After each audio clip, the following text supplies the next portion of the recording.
Hey, Sequoia, Mr. Hamilton here. Just wanted to talk to you briefly about some of the clubs that we have at District 117. And when I say that, what I'm referring to is both Antioch and Lakes.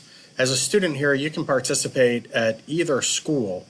So there are some of the clubs that we have that are at both schools, so you don't have to go over to Lakes to do it. So if you want to do bass fishing or FCCLA, Gamers Club, both schools have those. So you would stay at Antioch and participate.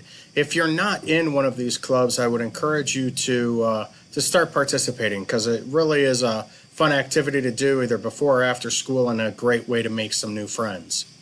Now, there are some clubs that are only held at Antioch, so you can go to those too. Check the announcements, wait for the sponsors to announce when they're going to meet, and you can join in. Even if the club has already started, you can still attend.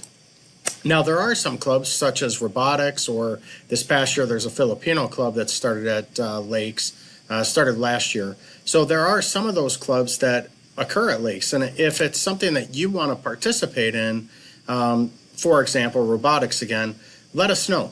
We will arrange for transportation for you to go over there. We want you to participate in something, whether that be a sport, an activity, an extracurricular class, yearbook, tom-tom. We want you to become involved, Sequoia. So again, if there's a club that we're not offering, please speak with me or Ms. Klopnak, and we'll give you the information that you need to get that started. All right. Have a great day, and we will see you on Monday.